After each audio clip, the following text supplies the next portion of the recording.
प्रायोजक हैं बाबा Bhairavnath inter college पंचखोरा Azamgarh के प्रबंधक। शुरू से ही उत्तम शिक्षा व्यवस्था अनुशासन के लिए है लोकप्रिय है स्कूल से निकले छात्र शशि भूषण राय बीएचयू गोल्ड मेडल हासिल कर आईआईटी खड़गपुर में रिसर्च स्कॉलर के रूप में है अध्ययनरत। दुर्गेश राय एनडीए परीक्षा पास कर लेफ्टिनेंट पद पर है सेवारत। छात्रा शिवांगी सरोज ने दिल्ली विश्वविद्यालय के हंसराज कॉलेज में एंथ्रोपोलॉजी की 6 सीटों में प्रवेश पाकर बाबा भैरवनाथ इंटर कॉलेज पंचखोरा का नाम कर रही है रोशन। इसके अतिरिक्त इंजीनियरिंग मेडिकल शिक्षा विभाग सुरक्षा बल में स्कूल के बच्चे कर रहे हैं नाम। आकर बाबाई को छापेमारी करके और परेशान करता है।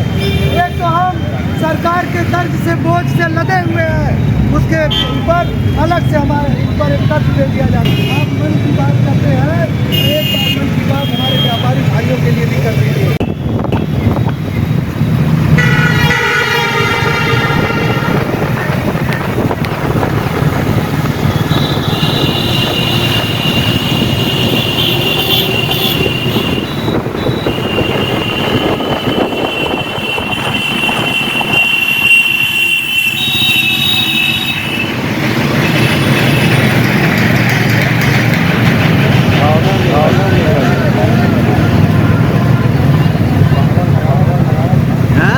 यह आजमगढ़ के बिलरियागंज बाजार में पसरा सन्नाटा और बंद दुकानें योगी सरकार में जीएसटी की छापेमारी के प्रति व्यापारियों के गुस्से का प्रतीक है। जीएसटी टीम की छापेमारी से परेशान व्यापारियों में आक्रोश अंततः सड़कों पर फूट पड़ा। दुकानों को बंद कर व्यापारी सड़क पर उतरकर विरोध में मार्च पर निकल गए। बिलरियागंज नगर पंचायत में व्यापार मंडल के पदाधिकारियों की अगुवाई में जीएसटी की छापेमारी के विरोध में व्यापारी अब लामबंद हो गए। दोपहर 1 बजे सभी छोटी बड़ी दुकानें बंद रखकर पूरे नगर पंचायत के व्यापारियों ने फ्लैग मार्च निकालकर शासन प्रशासन तक अपनी समस्याओं और परेशानियों की आवाज उठाई।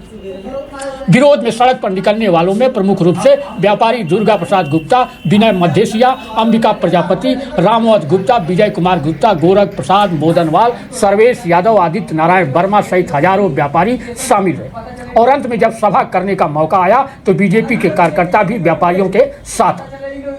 व्यापार मंडल पदाधिकारियों ने व्यापारियों को संबोधित करते हुए कहा कि एक तो हम सरकार के कर्ज के बोझ से लगे, ऊपर से छापेमारी कर और परेशान किया जा रहा है। उन्होंने कहा कि पीएम मोदी मन की बात करते हैं, उनसे आग्रह है कि एक बार व्यापारियों के लिए भी मन की बात कर देते। व्यापारियों ने सरकार से सवाल उठाया कि हम सब जीएसटी भरते हैं, हम टैक्स भी देते हैं, इसके बाद 2 से 3 लाख तक गुंडा टैक्स भी देते हैं, यह सब कहाँ से आया? आकर बाबाई को छापेमारी करके और परेशान करता है। एक तो हम सरकार के कर्ज से बोझ से लदे हुए हैं, उसके ऊपर अलग से हमारे ऊपर एक कर्ज दे दिया जाता है। मैं माननीय प्रधानमंत्री जी से कहना चाहूँगा कि आप मन की बात करते हैं, आप मन की बात करते हैं, एक बार मन की बात हमारे व्यापारी भाइयों के लिए भी कर दीजिए। एक बार मन की बात हमारे व्यापारी साथियों के लिए कर दीजिए। साथियों, हम जीएसटी भरते हैं, हम टैक्स देते हैं, उसके बाद 2 लाख 3 लाख अवैध गुंडा टैक्स भी दे, कहाँ से होगा? व्यापारी एकता जिंदाबाद, व्यापारी एकता जिंदाबाद, व्यापार मंडल जिंदाबाद। बहुत बहुत धन्यवाद। व्यापारियों के मंच पर आने से बीजेपी संगठन के जिला सह संयोजक भी अपने आप को आने से रोक नहीं पाए। कहा पार्टी अपनी जगह पर है, सबसे पहले मैं व्यापारी हूं, सरकार की तानाशाही रवैये के खिलाफ व्यापारियों के साथ आना ही पड़ेगा। पार्टी संगठन में जिला सह संयोजक के पद पे मौजूद हूँ। साथियों, दल का सदस्य हूँ, ये अलग विषय है। मैंने वहाँ भी वो अपना वक्तव्य रखा था कि पार्टी अपने जगह है। सबसे पहले मैं व्यापारी हूँ, सबसे पहले मुझे अपने भाइयों का दर्द महसूस होगा कि मेरा भाई किस कंडीशन में इस वक्त है। इस वक्त सरकार की जो तानाशाही रवैया चल रही है हमारे समाज के खिलाफ, हमारे व्यापारी भाइयों के साथ, यही व्यापारी वर्ग, इसी व्यापारी वर्ग भारतवर्ष की सारी पार्टियों को चंदा, लंच और मंच देने का काम करता है। साथ ही साथ समाज के अन्य विभिन्न कार्यों में भी जो भी लोग चंदा के लिए आते हैं तो सबसे पहले हमारे व्यापारी भाइयों के पास आता है। तो साथियों, आप लोग जरा सोचिए कि व्यापारी हमारा कितना कमाता है कि पार्टी को चंदा भी दे, लंच भी दे, मंच भी दे, सामाजिक कार्यों में चंदा भी दे, उसके बाद गुंडा टैक्स भी दे। साथियों, ये व्यापारी समाज के साथ घोर अन्याय हो रहा है।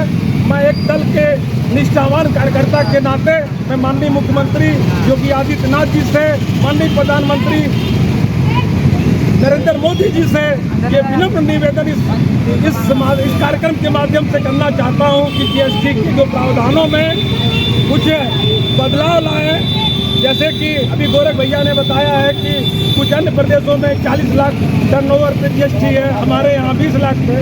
मैं माननीय प्रधानमंत्री और माननीय मुख्यमंत्री जी से ये निवेदन करूँगा कि जीएसटी का जो कठोर नियम है उसमें बदलाव लाए और कम से कम छोटे व्यापारियाँ जो बेचारे ठेले खोल के गुमती में अपनी दुकान चला रहे हैं, इस छापामारी रवैये से डर में आज 4 दिनों से दुकान बंद करके घर में बैठे हुए हैं। उनका परिवार कैसे चलेगा, उनके बच्चे कैसे जिएंगे, इस पर सरकार गंभीरता से विचार करे।